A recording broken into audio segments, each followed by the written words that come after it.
Hello guys, can you see me? Can you hear me clearly? Hello, yes. Hello, great, awesome. So let's Yes. begin our session for today. Great, awesome. So we'll begin our session for today. Keep your back and neck straight, sit comfortably. And once you feel ready, very gently close your eyes.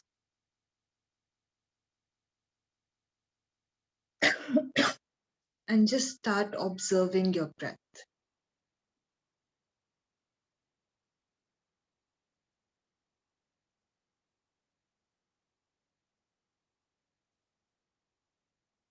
Watch the natural flow of your breathing as you inhale and as you exhale.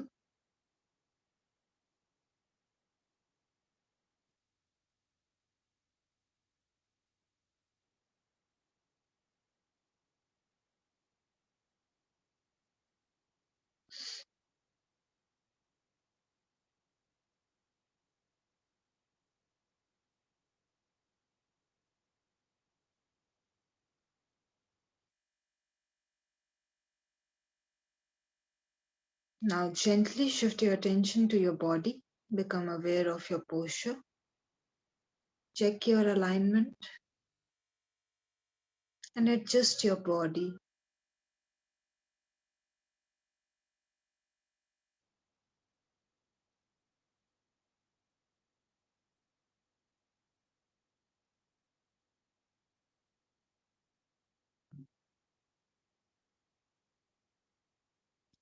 Once you are in your final posture, gently bring your attention back to your breathing. And now consciously begin to deepen your breath.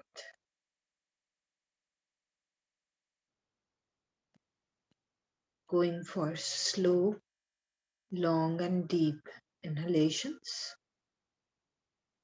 Slow, long and deep exhalations.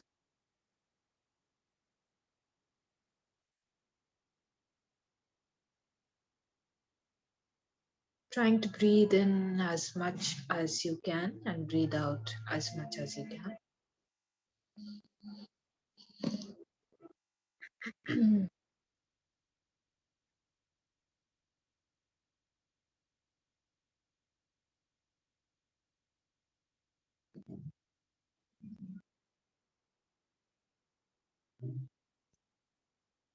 Take these breaths to relax your mind.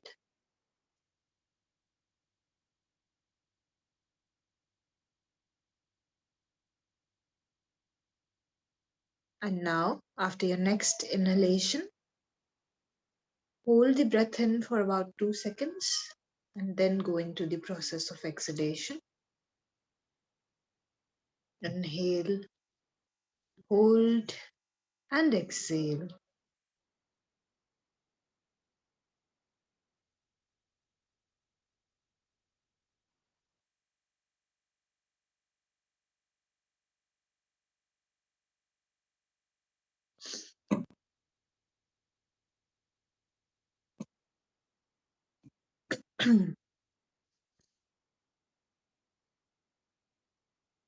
We will open today's session by chanting Om 3 times, followed by 3 Shantis.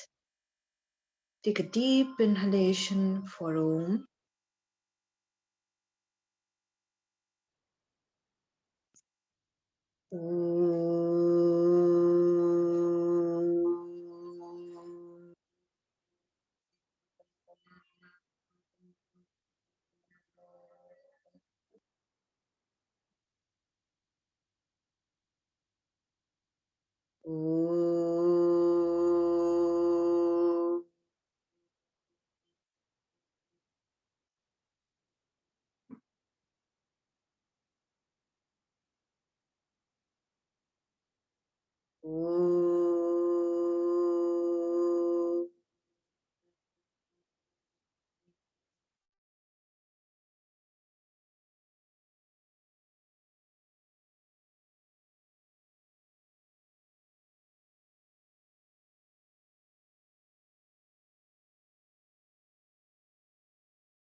So sorry for that. Join your palms together and rub them properly. Place your palms on your eyes and very gently, while blinking and looking at your palms, begin to open up your eyes.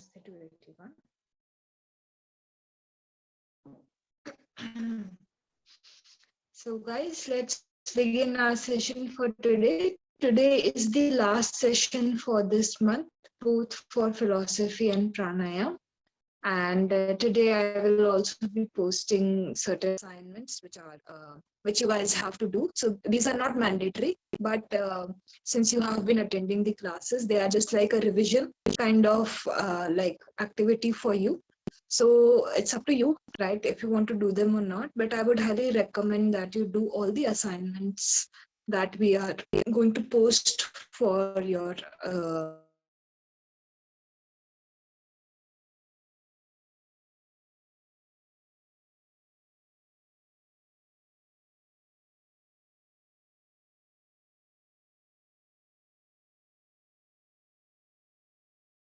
Okay, so there are 5 yamas in total, and I have talked about them deeply yesterday. So let's come to the niyamas. Niyamas are the personal rules. Okay, so one thing is that you are conducting yourself in a certain way when you are existing in the society, and then there is a relationship you have with your own self also, right? So niyamas are a reflection of this relationship. What is the quality of this relationship? How you have to keep this, balance with yourself. How you have to maintain and nurture the relation with your own self. Okay, so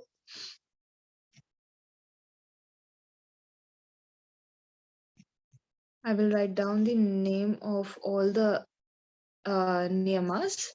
So first one is your shoch.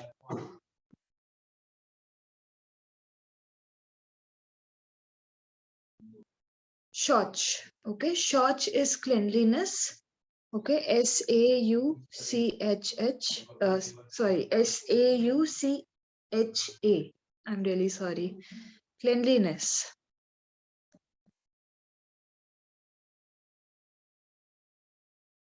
Shoch or cleanliness. So first thing is that how do you maintain yourself, right? You have to stay clean, you have to stay hygienic so that you can do the practices. Okay, so basically, if I am like not taking a bath for say 5 days straight, then it's not a conducive way to show up on the mat, right?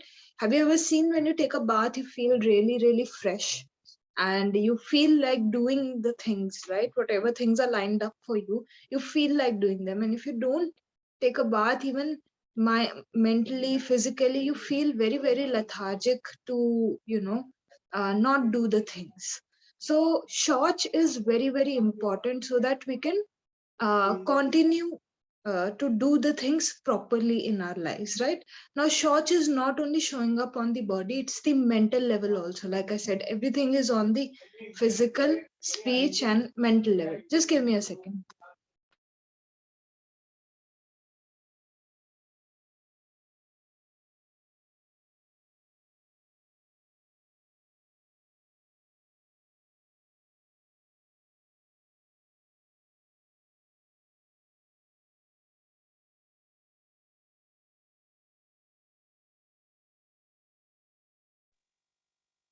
Yeah, really sorry. Okay, so cleanliness on a physical level is very important because our body, it gets like you have to take a bath every day. Your nails, they grow, right? So you have to cut them.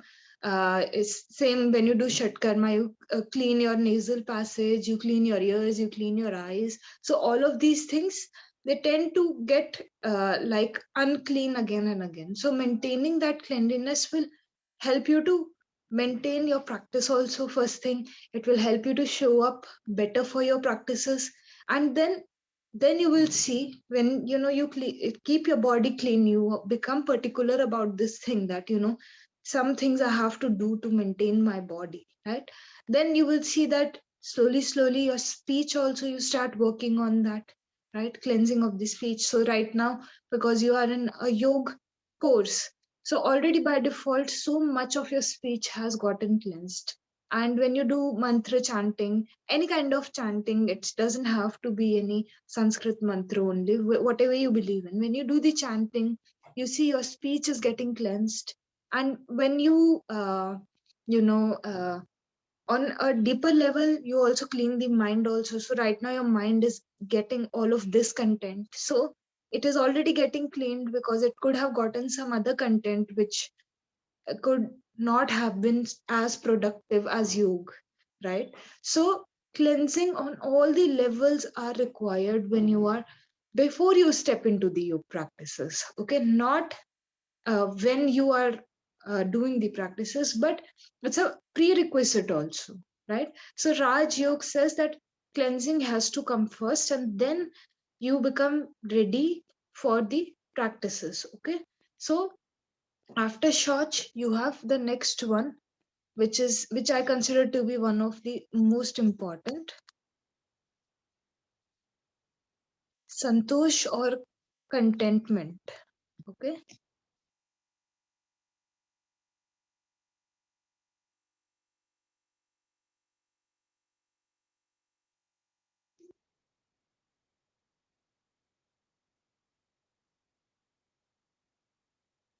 Santosh or contentment, right? So now, suppose you are regularly doing your practices, you are regularly following the yamas, you are maintaining the cleanliness, but still there is one thing you have to work on developing, right? And that is a sense of contentment, right? Most people think that, if they get something in their lives, they will get content, right?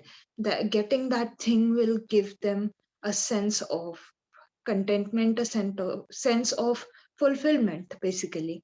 But if you really look at the things, most of the people, they have a lot of desires, which is good, right? Having something to work towards is good, right? It's what keeps us moving in our lives. But most people don't work on the quality of their mind, right? They don't practice contentment. And if today you are not practicing contentment, then most likely when you get the thing you want to get, also, you will get that thing, you will enjoy it for a while, and then again, you will go into the complaining mode. Because how are you training your mind? You are training your mind to be not content.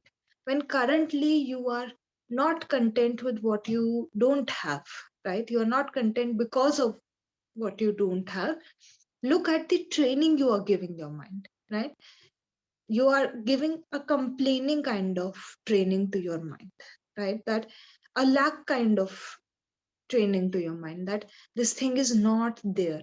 So you're constantly training your mind to look forward to something, to get the contentment that it wants, right? So when, most likely when you achieve what you are aiming for also, then next thing that will happen, because the training for so long it has been done in such a way, even if you get that thing, because you never worked on the cleansing of your mind or the training of the mind, you will not be able to feel satisfaction when you get that thing.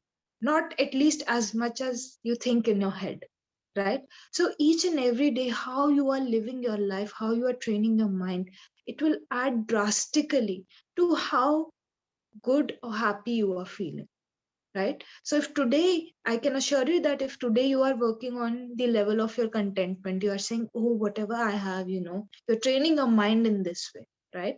That whatever you have, it's enough, and you know you are satisfied. Then most likely when you achieve that thing also, you will be the same.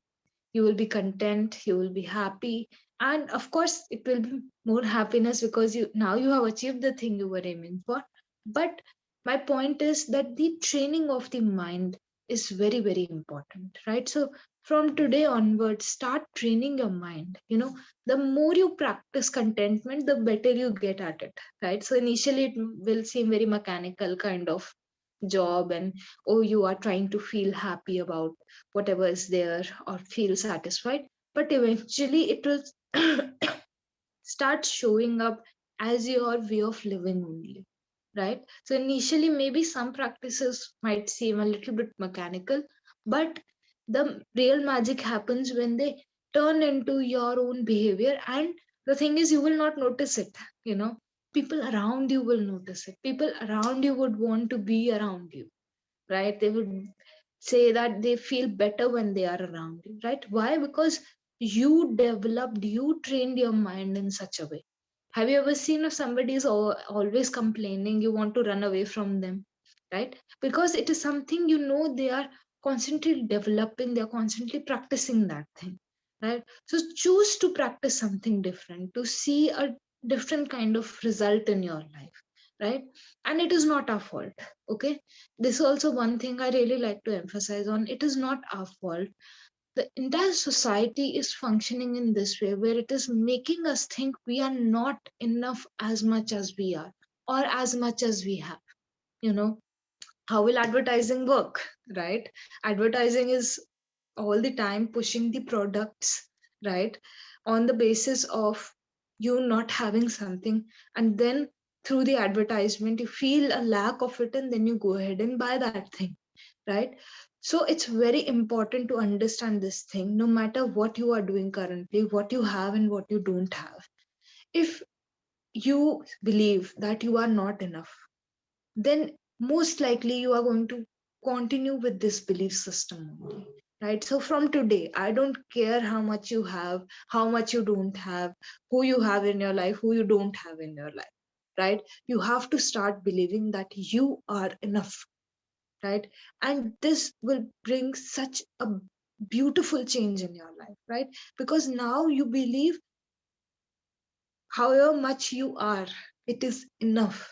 Okay, you don't have to run around, look for validation. You don't have to run around, do the things because they doing those things will make you feel better. You are already those things, right? It's just everything around you, the way in which we all have been trained, no matter which part of the world you are in. There is a very general training that is given to us, that we always have to achieve more, right? We always have to do more. And this belief, this kind of mind, subconsciously sets us to believe whatever we have or whatever we do, it's not enough. Okay. So from today, change the wiring, change the training of your mind. Believe one thing, that you are enough.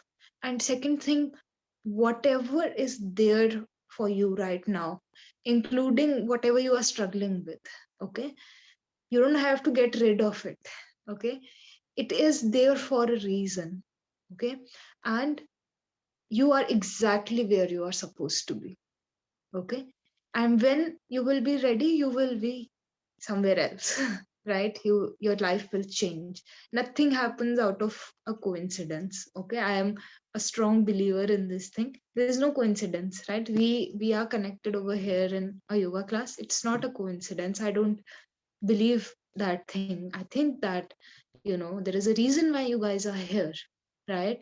And when you start believing that for your own self, that whatever is happening, be it favorable or unfavorable for you, that is exactly where you're supposed to be, you induce or you train your mind to be more content. Okay, so let's move to the last three niyamas. So these we have already covered actually for intermediate level student. So tapas, swadhyay, and ishwar pranidhan.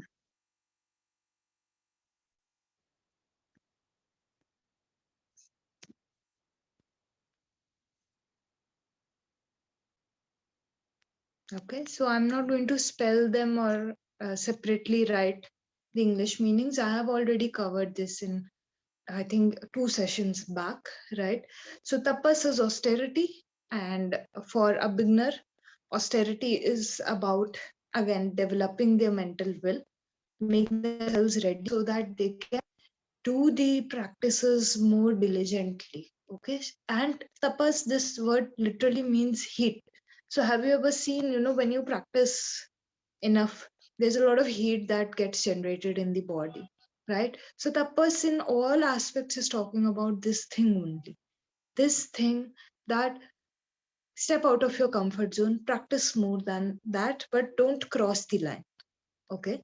So develop yourself so much. Each and every day, you should develop your for you your practice. If today you're practicing for 10 minutes, maybe tomorrow you should practice for 10.5 minutes. Okay, then you should practice for 11 minutes. But every day it should, when you're understanding your practice or the quality of practice, I would also say this thing. Sometimes you are not able to increase the time, but you can at least work on the quality of your practice. So every day you should try to increase that thing. So tapas is really pushing the beginner, preparing the beginner already, saying to the beginner that be ready for this thing, right? Whatever you're going to practice going to require a lot of will. So go into austerity before you enter the main practice. Okay. Then we come to Swadhyay. So Swadhyay has a lot to do with the cleansing. Even tapas leads to a lot of cleansing, but Swadhyay specifically targets the mental kind of cleansing. Okay, when for a beginner, when you read those books which are connected to the spiritual practices, when you try to analyze your own self, through journaling, through anything, people doodle. People like to capture their day in some form or the other. These days, there are so many creative ways of doing that thing. So basically developing an introspective kind of attitude, right? So this reflection, this introspection helps you.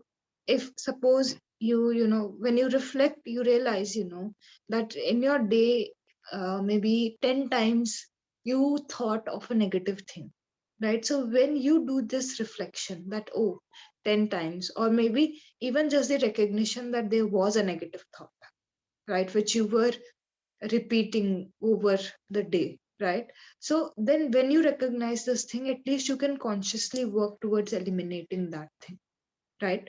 So when you reflect, you directly target the mental cleansing through the reflection, through the exposure that you are giving to yourself with regard to the books, with regard to the content that you are getting exposed to, right? And then last one is Ishwar Pranidhan. So for the beginner, I would say Ishwar Pranidhan is more about the you know um, surrender to anything that they believe in. But that anything, be careful of that anything. Make sure that whatever you are choosing to surrender yourself to, okay, it has good qualities. It has qualities that you can really use and develop in your life, right? So for the beginner, uh, if for you internally, Ishwar Pranidhan is coming in the form of actually surrendering yourself to the God that you believe in, it's great. But even if you don't believe in any God, right, just look for the qualities, look for the thing which has those qualities which will enhance your life rather than degrade your life. Okay, so sometimes, students ask that, can we devote ourselves to another person? Sure, you can, right? There is nothing wrong with it. But you have to be very careful, because you and maybe that person, you have to see that thing. Is that person capable of your sense of devotion as well, right? If it is some type of guru, right? Maybe yes, I would go ahead and say yes, you should, right? Devotion is so important for learning also, right? You have to surrender. But if that person is having it's that person is a common person like you, so most likely there are a lot of um, negative qualities also that are existing. So you have to be careful. Only uh, you know when you surrender yourself to something, you are open to all the things, then positive, negative, both, right? So try to surrender yourself to the things which are more set or universal in nature, rather than to something which is going to backfire, right? Because in surrendering there is no mind, there is no questioning, right? So you cannot logically approach when you surrender, right? You cannot logically say that, oh, this thing is going wrong, right? Because you have chosen to surrender. Surrender will not exist if you are questioning, right? Both of them are opposites. So choose wisely. But a sense of surrender again helps you, prepares you for what is about to come next. All right. So if you have any doubts, questions, queries, any questions that you have? Yeah, could you explain this question in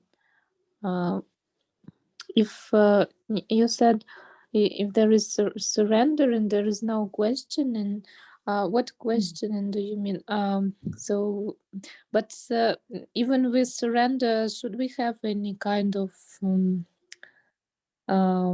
curiosity to know or what Mm-hmm. to question? Okay. Mm-hmm. Okay. So, see, curiosity to know, to learn, that will exist. But when you surrender, suppose you surrender to some god, or you surrender to something, right? So, whatever information they are giving you, you will not question that thing, right? That is why people, they take years and years to choose a guru, because when you choose the person who is going to give you the knowledge, right, you cannot be in that position where you are questioning that whatever they are saying, it is correct and correct, right? You have to take the information as it is. Then, depending on whatever path you have chosen, if you are on the path of Gyan Yoga, suppose, then you will do meditation on it, you will contemplate on it and approach it in that way, right? Where you validate that information. But if you originally only question what the other person is talking about, then that is not surrender. Okay, you have to accept and absorb the information as it is given by that person. That doesn't mean you cannot have curiosity. You can have curiosity to know what the person is, offering, the kind of information. So your curiosity is towards the reality, the truth. You want to understand the truth, right? Not the person, right? But you need to surrender towards the person who is transmitting you the knowledge, right? So in case of, like, I'm talking about a guru over here. So if you don't surrender to that guru, you will never be able to take that information. If I keep telling you, believe in law of attraction, believe in law of attraction, you don't believe in that thing, or you don't trust me, right? That she is, like, so many people have said that, she is transmitting wrong kind of information. So when you don't trust me, whatever comes out of my mouth, you will not trust, right? So the sense of surrender is in this sense, is in this regard, that then you will not question the validity of the information. Okay, you will say that this is the truth. Okay, and then depending on whatever practices you are doing, you will validate that truth for yourself. Okay, so this is the difference, I think. This is what you were trying to understand when you talked Yeah, of curiosity. yes, thank you. I understood now. Great, awesome. Any other questions, doubts, queries? Okay, feel free to write them down also. So I'll move to the other limbs because they are also very, very important. So now, when you have done so much preparation, yamas and niyamas, a lot of preparation is required. When you do those things, then you get ready for asana. And you guys know you have already started with asana practice. So Hatha Yoga approaches asana first, but Raj Yoga is putting asana after the cleansing has been done to a deep level. All right. So asana over here uh, means how you sit. Okay, asana doesn't mean the hatha yogic asanas, right? Like you do headstand or handstand or sitting forward fold. These kinds of things, these are hatha yogic practices. But when you look from the point of view of Raj Yoga, asana is a sitting position. Okay, which is comfortable and stable. Now, I have said these things so many times in pranayam and philosophy classes that you don't even have to make an effort. It's already like in your system. that when you sit, you have to be both comfortable and stable. Okay, and these are the two qualities that Patanjali gave for the asana. He said that nothing else. He did not give any specific asana, right? So whenever you do your asana practice, see, are you comfortable and are you stable? If either one of them is lacking, means you can still work on your asana. Okay, and when you come to especially Raj yogic practices, you have to sit stably and comfortably for a long period of time, right? And Patanjali said only with the practice of asanas, just with the practice of the asana, the duality is gone, right? It ceases to exist. So the duality, like, have you seen yogis? They just sit anywhere and they do meditation. It doesn't matter how hot it is, how cold it is, right?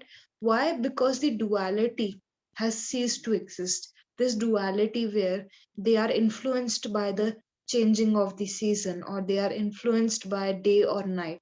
These are dualities, right? If there is day, then there will be night. If there is cold, then there will be warmth, right? So these are the dualities through which we get influenced, right? But Patanjali said when one gets established in asana, they overcome the dualities, right? Success and failure, ups and downs. These are what? These are dualities. If one will come, the other one is bound to come. If happiness is there, then sorrow is going to come. They are two sides of the same coin.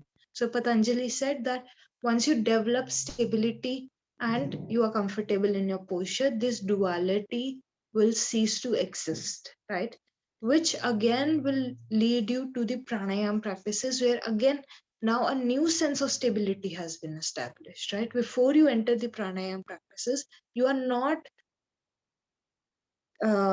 concerned or not affected by the dualities anymore. So the stability, the quality of the stability, it gets enhanced when you perfect the asana, right? You only need one asana. So you are practicing so many, you only need one. The correct sitting posture for you. This is what Raj Yoga believes in. It doesn't say that you have to achieve all of them. It says that you just have to come down to one asana, which is the best for you, okay, in which you can sit for a long period of time. Then you come to the pranayam practices, right? Now that my body is stable, I can definitely move towards pranayam. And Patanjali defined pranayam as cessation of inhalation and exhalation. Okay.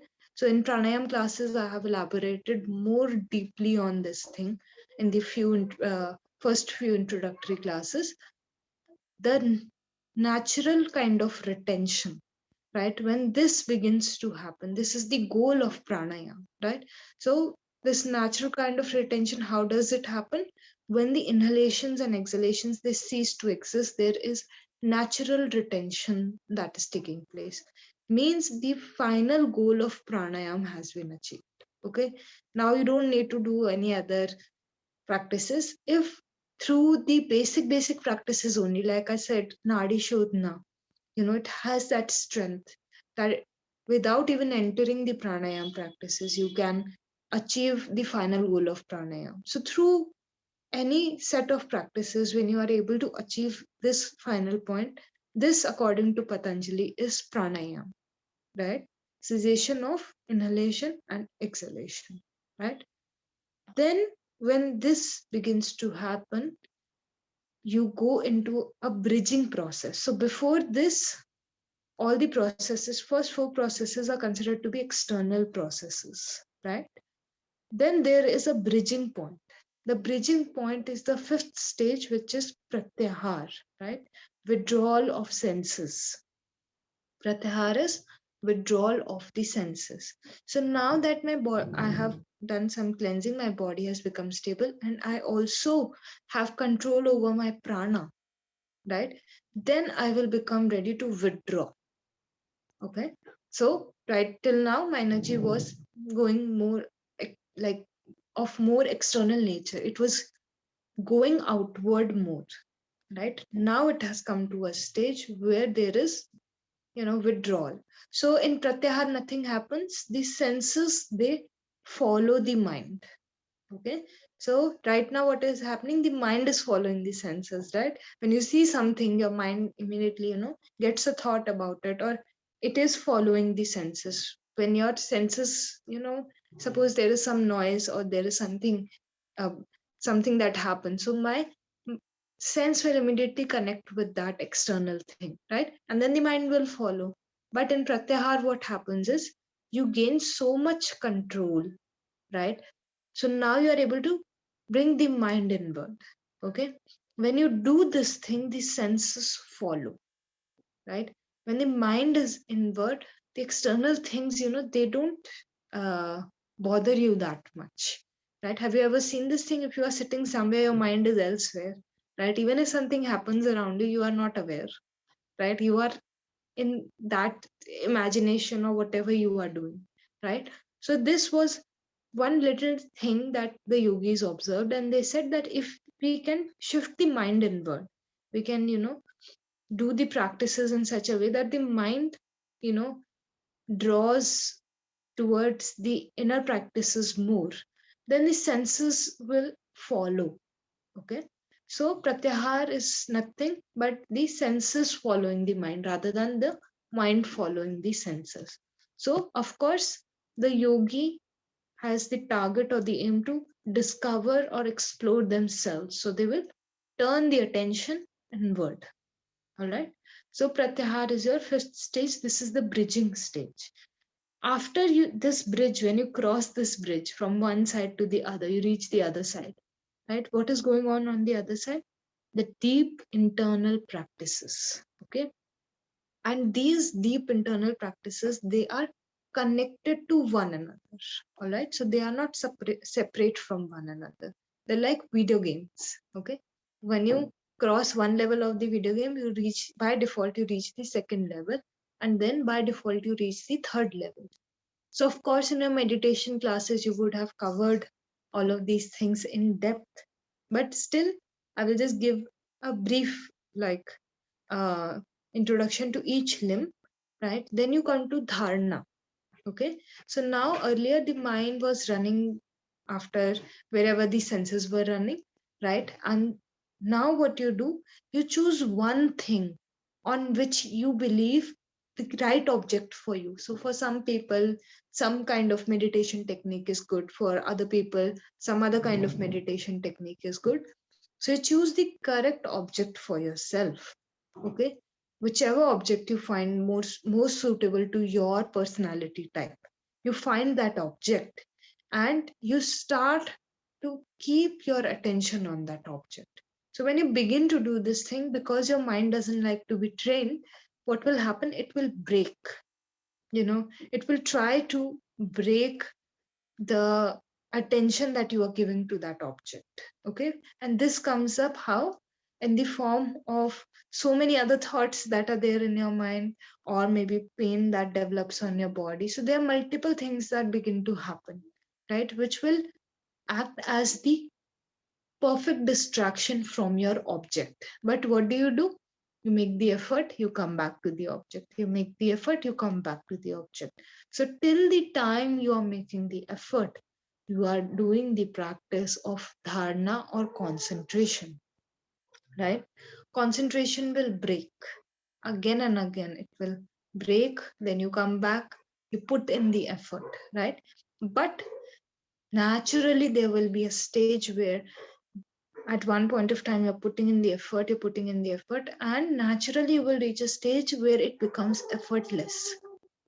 Now you are aware of your object, but you're putting in no effort, right? Like maybe you looking at your laptop or phone right now, you're putting in no effort, you are just able to see the phone, right? So something like this where you are just connected to your object, there is no effort anymore. It becomes effortless.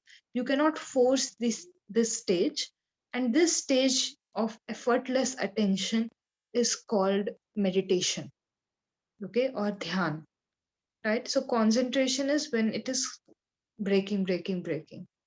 When you work on developing your concentration, you naturally reach a point which is meditation. Right now, you are with the object. Okay. the process, the effort, it has been eliminated, right? So then where is this meditation leading to? Meditation is not the last stage. This meditation, there is still one thing you are looking at, right? Your object, whatever object you have chosen, you are still looking at that thing, right? So when you move towards the next stage, you get in connection with the essence of the object. All right. So you reach a stage where you enter the void. So a lot of people, they confuse their state of void with meditation. All right. In meditation, there is still one thing, one point of focus, and then there is always the awareness of yourself also, right? So when you do meditation, you are aware you are doing meditation, right? But naturally, when you sit in meditation for a very long period of time, the it dissolves, right? Now everything becomes one only, right? This is the stage of void, okay, and it is called samadhi or absorption, right? When you get absorbed in your object, that the distinction that you are, you know staying in touch with something else, this distinction is gone. Now you are the object is you, everything is one only, right? This is the stage of void that you are aiming for through all of your practices. Starting from the first practice till the seventh practice, you are moving towards this stage, the eighth stage. Now, this eighth stage also has further divisions. Okay, so there are different types of samadhis. Sometimes you come back from this stage. So, right now, maybe when I was talking of this, you had a moment in your mind where you remembered that I have experienced something like this, right? But you came back from it, right? Again, maybe because of some reason or the other, that absorption, it broke. You again came into concentration, meditation, then absorption, right?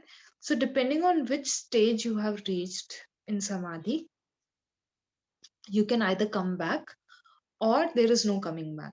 No coming back means then it is not broken, all right? It remains quite continuous in its nature, right? So if you come back, then that is a lower stage of samadhi. Those are lower stages of samadhi. And if you move beyond those, then you move towards the final point of samadhi, which is kevalya, which is ultimate freedom. Okay. So before that, maybe you will come back. But after crossing that one point, yeah, there is no u-turn. Okay. Then you move towards the final liberation only, which is called kevalya. As I have already said a lot of times, that samadhi is not the end point. Samadhi has different distinctions, but the end point of samadhi, that is the one you are specifically aiming for when you do the yogic practices. And what happens in that stage? You become free from all the fluctuations, right? Not just one or two, all the fluctuations cease to exist because of the practice that you have done. And this is the stage of yoga. So these are the 8 steps Patanjali gave in this order only, right? You cannot jump from yama to asana, right? You have to step on each and every, like you have to go step by step, right? And then you reach the final goal. These are practices for a beginner level, and I've already elaborated on the practices for advanced and intermediate level. So if you feel you are ready for the Raj Yogic practices, then these are the steps that you have to take one by one and then reach your final goal. Any questions, doubts, queries from any of the sessions, anything? Yeah. I wanted to ask about this session. Uh, is it this all limbs are going only step by step, or we can, how you said, when we come back from samadhi, we go back to dharana, then dhyana, and then again to samadhi. And if we have gone through all the yama niyama and we maintain it and go to asanas and pranayama, for example, can we also maintain the practice of niyamas too, or all this comes automatically? We shouldn't put much effort to be constantly mindful of the thoughts, Okay. or if we put the effort, it means that we didn't achieve the final goal of niyamas. Okay. So for beginner, effort has to be put in, right? So suppose currently I'm living a completely different kind of life, right? And I'm not in touch with yoga at all, right? So when I come in touch with yoga, of course there are going to be a lot of changes that come in. So initially a lot of work is put in. Now putting in effort doesn't mean you are see, there is a very fine line between uh, two things. Okay, this should be very clear. One is suppression. Okay, so what most people do is when they follow the yamas and niyamas, they suppress. Okay, this should not be there. In yesterday's class also I said this thing, that always practice as per your capacity. And when you start doing that more, so very common example of this thing, suppose you are doing 5 sun salutations today. So at the end of the 28 days, so today where you are, maybe you are able to do 10, 15, 20, right? Why? Because initially on the in the first class, even 5 would have taken effort, right?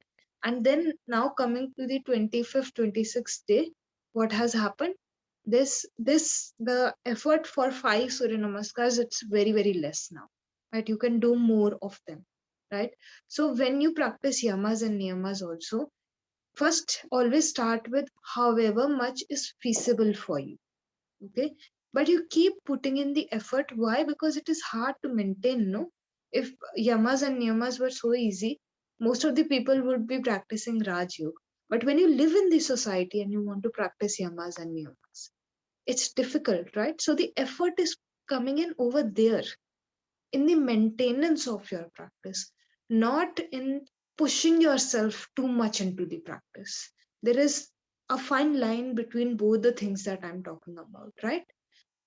And when you practice more and more of one thing, suppose you practice more and more of non-violence, you get good at it, right? So then you are able to do more, right? You are able to practice more, but never lose touch with however much your capacity is. And the sense of awareness or mindfulness should be in this thing, that you are not suppressing, or you are not even being too rigid about it. So second thing that shows up, right, a lot of people become very rigid about the yamas and niyamas, right? They set moral standards for everybody, right? And they are very harsh on themselves also, right? So if they will go to the extreme of the yama and niyama, right, very extremely they will go into that thing, and they will say even doing this is against, that is against, little things, right? So you have to maintain the right balance. You have to see what you are capable of, and then at the same time, if you just get absorbed in yamas and niyamas, you will stop there. Like what is going on these days, people are just stopping at asana. They are completely absorbed in asanas, right? So they don't want to go for the next step. They get stuck over there. So in this respect, it is very easy to get stuck in yamas and niyamas also, right? You might be practicing at a certain level, and because you get very extreme about it, your mind will constantly be engaged in that thing only, right? So you will not see it as a stepping stone, you will see it as the ultimate stone, right? This is it for me. So you have to be careful about this thing when you are going for any of the limbs. This sense of awareness should always be there, that these are stepping stones, and there should be no suppression and there should be no extremism also, right? Because any which way you're going to step to the other one only, then you're going to step to the other one only. And the thing is that you don't step from one to the other unless and until it becomes a part of your way of conduction, right? So if I'm practicing yamas and then I move to niyamas, doesn't mean that I will leave behind the yamas, right? Non-violence will come in my way of conduction, or being truthful will come in my way of conduction. So when I move to the niyamas, I'm already taking certain qualities with me and then stepping into the niyama. So those will not go away, right? Then when you move to the next, again you will step in with the first two. So you are basically accumulating, right, these things. So have I addressed both your questions? Any further Yes. clarification? Yes, thank you. Any other doubts from any of these sessions? Any concept you were unable to understand or that I can explain? Okay. All right. So we still have the pranayam class. So if you feel there is still something, right, we can definitely discuss it in pranayam class. So I will close our session for today, and we are not only closing our session for today, we are closing the sessions for the month, right? So guys, keep practicing as much as you can and try to incorporate whatever you feel it's reasonable for you, and always believe you are enough, right? And all of your dreams, everything, it's going to come true, right? Just believe in it, stick to your practice, and all the things are achievable, in the achievable range, right? You just have to set your mind to it and be continuous, right? So from philosophy, I just want you to take the things that you can really implement into your life so that your lives become better. Overall, the quality of your life should become better after incorporating whatever is feasible for you, Um, right? So, I yeah. I have a question. Because I had joined the middle of the month, like the 10th, for Mhm. classes. When the new class start back, I continue. Do I Yes, you continue can. classes with you?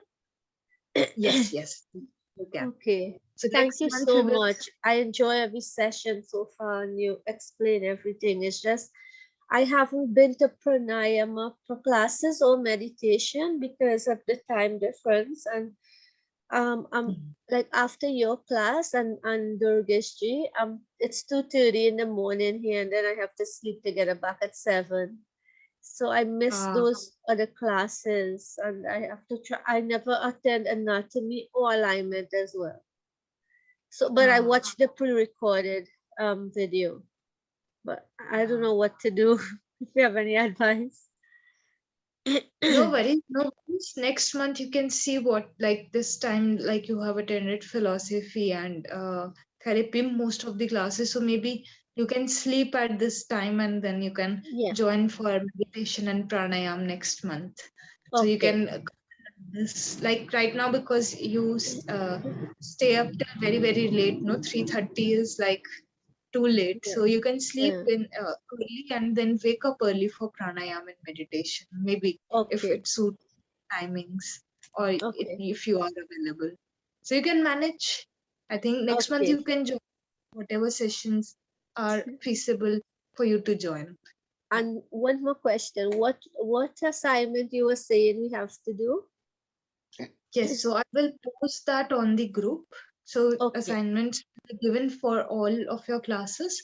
So you Okay. can do those as a revision practice Okay. for yourself. Okay. Thank you so much. Great, great. So I'll just close your classes with Om Shanti only. So Om Shanti, guys, all the very best to you, and I wish the very best for you. So Okay. take care, guys, and Om bye bye. Shanti. Bye Thank bye. you. You too. All the very best to you too. Thank you. Thank you. Take care. Bye bye. Bye bye.